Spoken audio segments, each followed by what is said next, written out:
Islamic Research Foundation, an international resource center for understanding and clarification on Islam and comparative religion. Alhamdulillahi Rabbil Alameen, wassalatu wassalamu ala khatamil anbiya'i wal mursaleen, Muhammadin wa alihi wa sahbihi ajma'in. Amma ba'd, Rabbi shrah li sadri wa yassir li amri, wahlul uqdatam min lisani yafqahu qawli. برادران اسلام، درس قرآن کی اس نشست میں آپ تمام حضرات کا اسلامی تحیے کے ساتھ پرتپاک استقبال کرتا ہوں۔ السلام علیکم ورحمۃ اللہ وبرکاتہ۔ درس قرآن میں جو صورت آج متعلق ہے وہ سورۃ العلق، سورہ نمبر 96 ہے۔ یہ سورت چونکہ دو حصوں پر تقسیم ہے، اس لیے اس کی جو شروع کی 5 آیتیں ہیں انشاءاللہ ان کی تلاوت کی جائے گی اور اس کا ترجمہ اور پھر ان آیتوں کی تشریح اور تفسیر بیان ہوگی۔ آئیے پہلے ہم اس سورت کی شروع کی چند 5 آیتوں کی تلاوت کرتے ہیں۔ بسم اللہ الرحمن الرحیم، اللہ کے نام سے شروع کرتا ہوں جو بڑا مہربان نہایت رحم کرنے والا ہے۔ اقرأ بسم ربک الذی خلق، پڑھو اپنے رب کا نام لے کر جس نے پیدا کیا ہے۔ خلق الانسان من علق، جس نے انسان کو جمے ہوئے خون سے پیدا کیا۔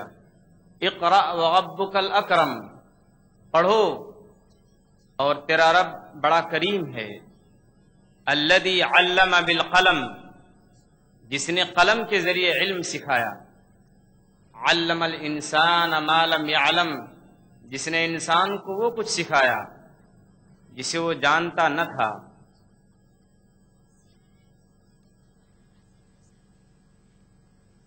قرآن پاک کی جو یہ سورت ہے سورۃ العلق، اس کی جو 5 آیتیں تلاوت کی گئی ہیں یہ سب سے پہلی وحی ہے جو حضور اکرم صلی اللہ علیہ وسلم پر غار حرا میں اتری تھی۔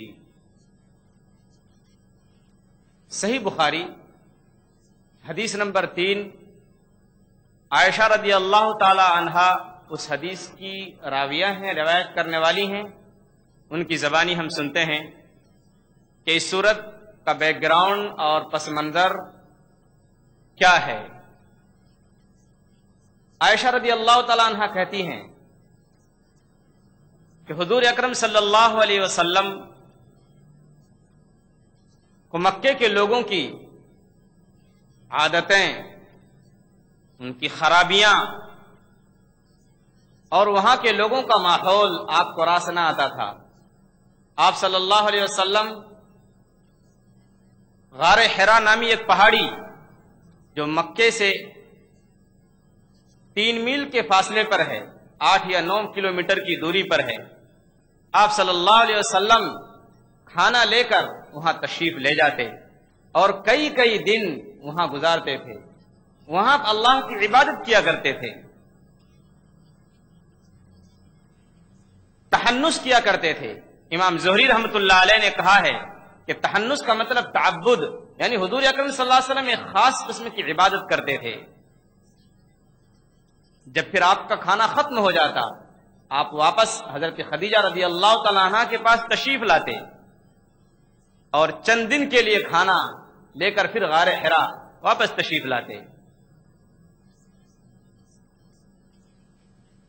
چند دن ایسے گزرے، بعض لوگوں نے اس کی مدت 6 مہینہ قرار دی ہے۔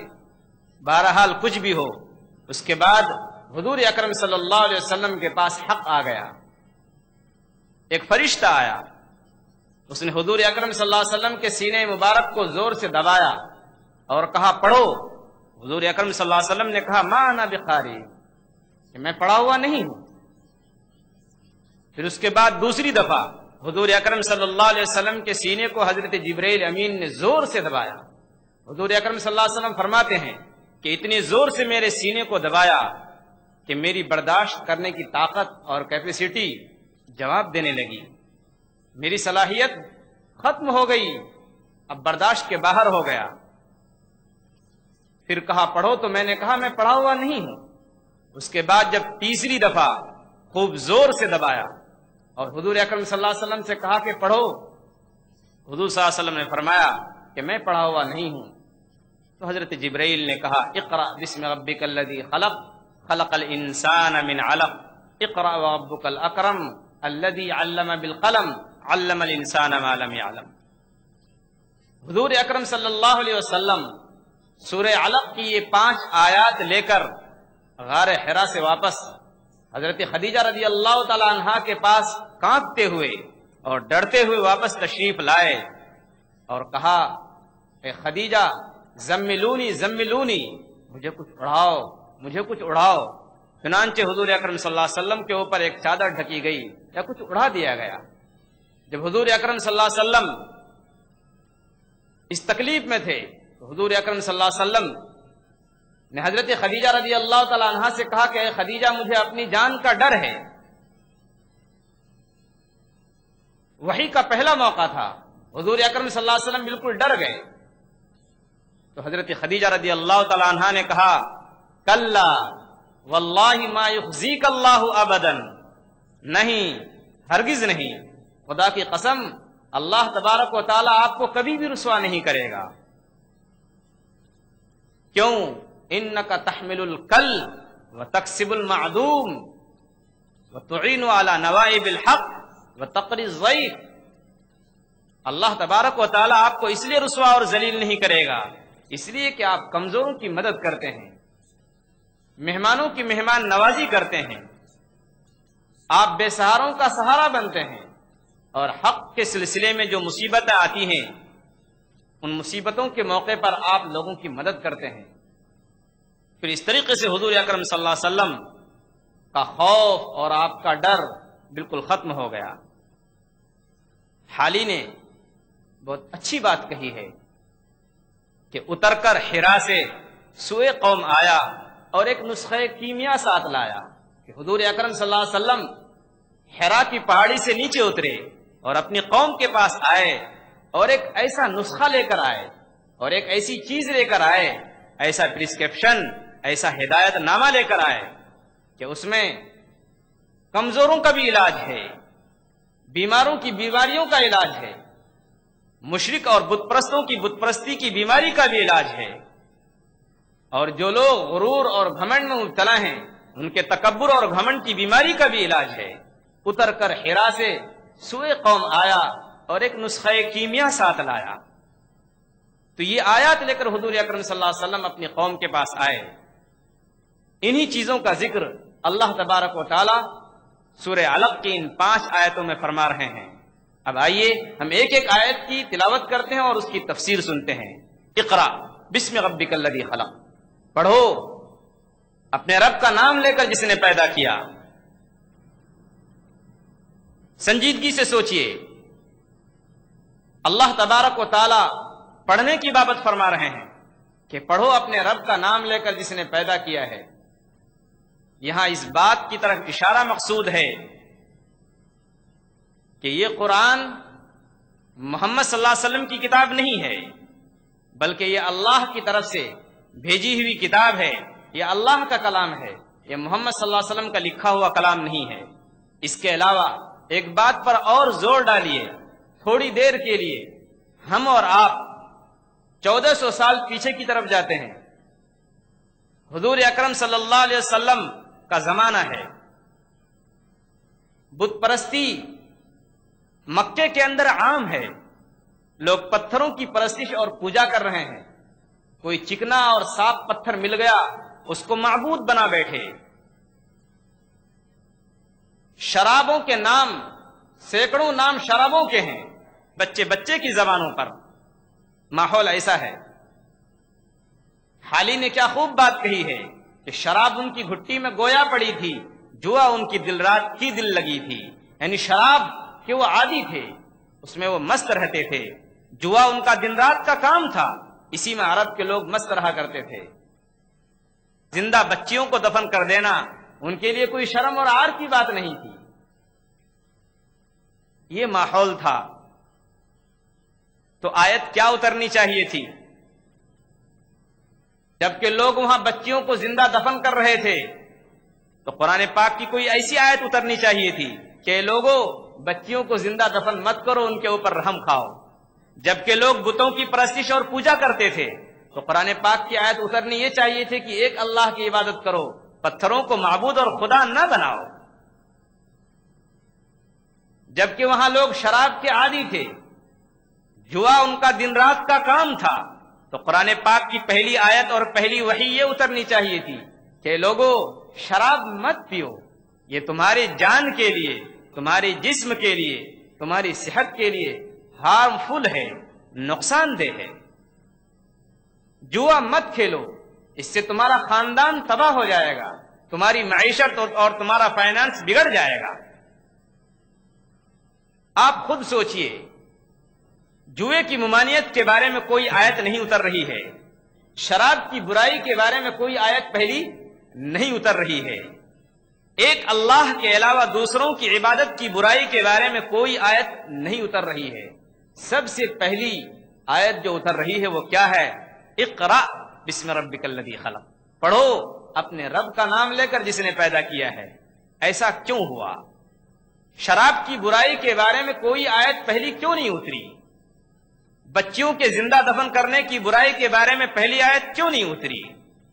ایک اللہ کے علاوہ دوسروں کی عبادت کرنے کی برائی کے بارے میں پہلی آیت کیوں نہیں اتری؟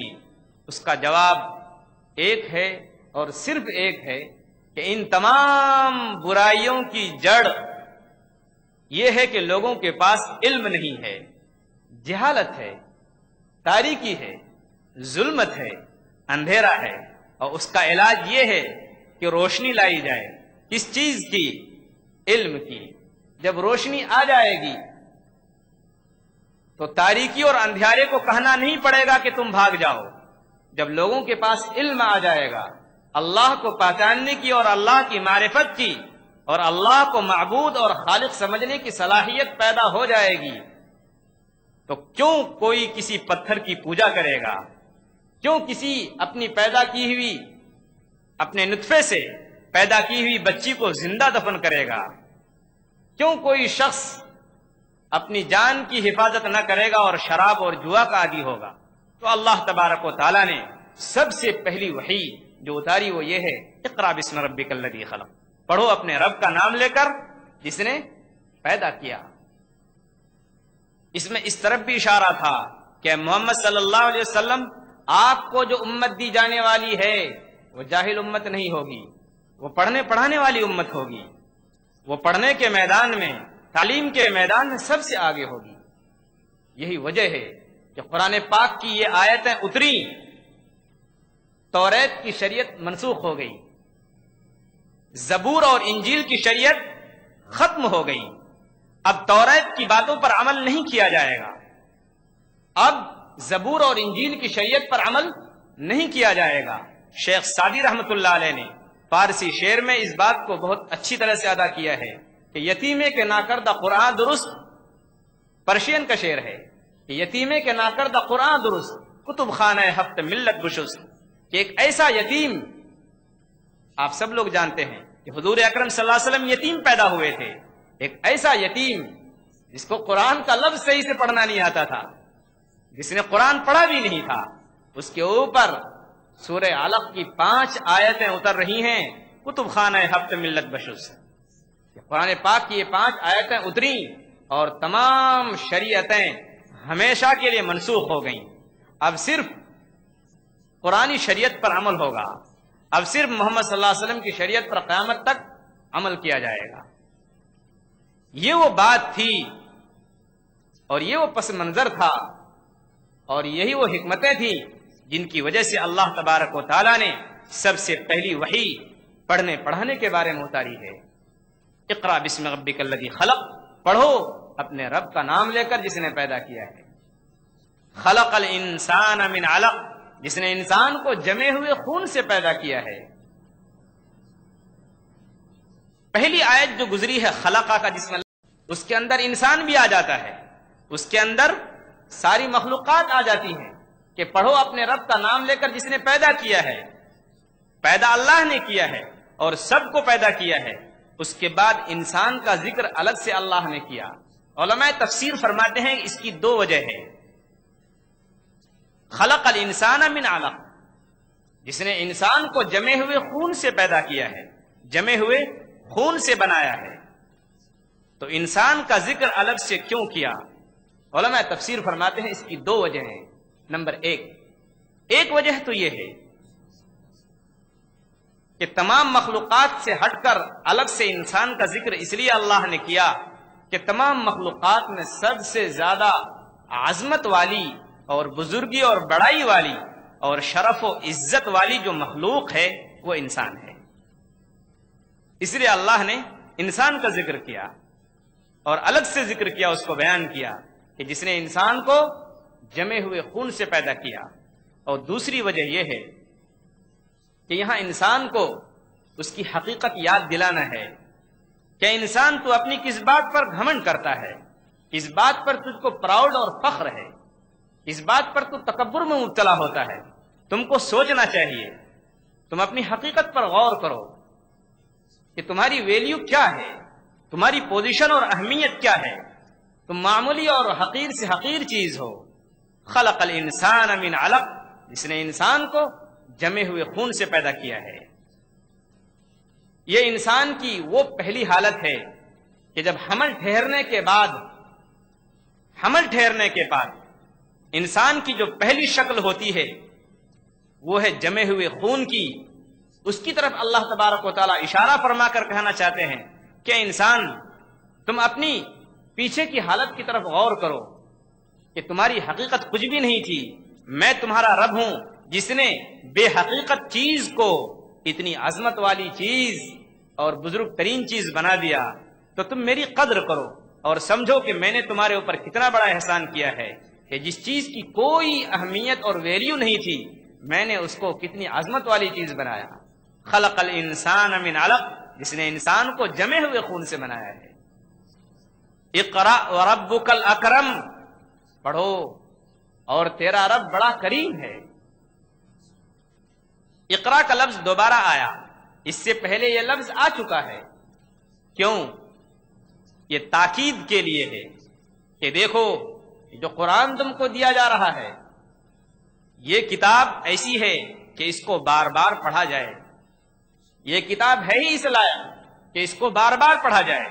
اقرأ وربک الاکرم، پڑھو اور تیرا رب بڑا کریم ہے۔ علماء تفسیر فرماتے ہیں کہ اللہ تبارک و تعالیٰ کی یہاں ایک صفت بیان ہوئی ہے، اللہ کی یہاں ایک کوالٹی بیان ہوئی ہے، وہ ہے اکرم، کہ اللہ بہت بڑا کریم ہے۔ یہ حضور اکرم صلی اللہ علیہ وسلم کا جو اعتراض تھا، آپ جو کہہ رہے تھے کہ میں پڑھا ہوا نہیں ہوں، یہ اس کا جواب ہے کہ محمد پڑھو، تیرا رب بڑا کریم ہے۔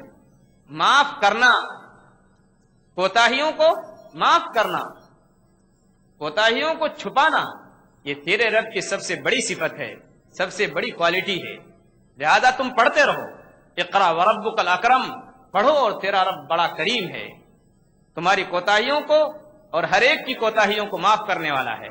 تو علماء تفسیر فرماتے ہیں کہ یہاں جو دوسرا لفظ اقرأ آیا ہے یہ تاکید کے لیے ہے کہ قرآن ایسی کتاب ہے جس کو بار بار پڑھا جائے اور کئی بار پڑھا جائے۔ یہاں علماء تفسیر نے ایک نقطہ بیان کیا ہے، ایک اہم بات بیان کی ہے، میں اس کی طرف اشارہ کرتا چلوں۔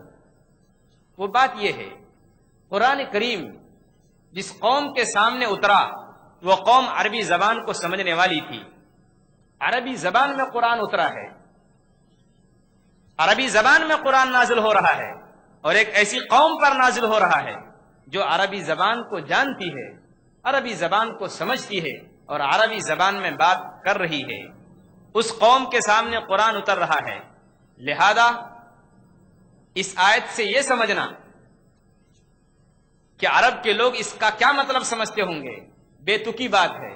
قرآن عربی زبان میں ہے اور عرب قوم کے سامنے اتر رہا ہے، لہذا وہ لوگ اس چیز کا مطلب خوب سمجھتے تھے۔ علامہ اقبال نے فارسی میں ایک شعر کہا ہے کہ چمی گویم مسلمانم بلرزم کے دانم مشکلات لا الہ، کہ جب میں اپنے آپ کو مسلمان کہتا ہوں تو میں کانپ جاتا ہوں، میں سر سے لے کر پیر تک کانپ جاتا ہوں، یہ صحابہ کرام کی صفت بیان کی ہے کہ وہ لوگ اس لیے کلمہ نہیں پڑھتے تھے کہ وہ جانتے تھے کہ کلمہ پڑھنے کے بعد میری زندگی بدل جائے گی. وہ قرآن کی آیتوں کا مطلب سمجھتے تھے, اس کی میننگ سمجھتے تھے. تو یہ عرب کے لوگ تھے, ان کی زبان میں قرآن اتر رہا ہے اور یہ لوگ ایک ایک آیت کا مطلب سمجھ رہے تھے. اسی لیے قرآن ہمارے لیے ضروری ہے کہ ہم اس کو سمجھ کر پڑھنے کی کوشش کریں, بلکہ ضروری ہے ہمارے لیے سمجھ کر پڑھنا. اگر ہمارا ایک دوست کسی دوسری زبان میں ہم کو خط لکھتا ہے یا کوئی لیٹر لکھتا ہے تو ہم بے چین ہو جاتے ہیں اس کا مطلب سمجھنے کے لیے. اللہ تبارک و تعالیٰ نے ہمارے سامنے اس کتاب ہدایت کو عربی زبان میں اتارا ہے. اگر ہم اس زبان کو نہیں سمجھتے, اگر ہم عجمی ہیں, ہندوستانی ہیں, تو ہمارے لیے ضروری ہے کہ ہمارے دل میں بے چینی پیدا ہو اس کو سمجھنے کی کہ ہمارا رب ہم سے اس کتاب میں کیا کہہ رہا ہے. الذی علم بالقلم, جس نے قلم کے ذریعے علم سکھایا, جس نے قلم کے ذریعے علم سکھایا. قلم بہت بڑی بنیادی چیز ہے علم کو, جانکاری کو محفوظ کرنے کی بنیادی چیز ہے. یہی وہ قلم ہے جس کے ذریعے گزشتہ قوموں کی تاریخیں ہمارے پاس موجود ہیں, اور آسمانی جتنی بھی کتابیں ہیں ان کتابوں کی حفاظت کا ذریعہ قلم ہی واقع ہوا ہے. تو اللہ تبارک و تعالیٰ نے یہاں قلم کو بطور انعام کے ذکر فرمایا کہ اس رب کا شکر ادا کرو جس نے قلم کے ذریعے علم سکھایا. علم الانسان ما لم یعلم, جس نے انسان کو وہ کچھ سکھایا جسے انسان جانتا نہیں تھا. کیا نہیں جانتا تھا؟ غیب کی باتیں انسان نہیں جانتا تھا. اللہ تبارک و تعالیٰ نے قلم کے ذریعے انسان کو بہت ساری چیزیں سکھائیں, اور اسی کے ساتھ ساتھ اللہ تبارک و تعالیٰ نے انسان کو بہت ساری ایسی چیزیں سکھائیں جن کا علم انسان کو نہیں تھا, انسان جانتا نہیں تھا, ان چیزوں کی حقیقت سے انسان واقف نہیں تھا.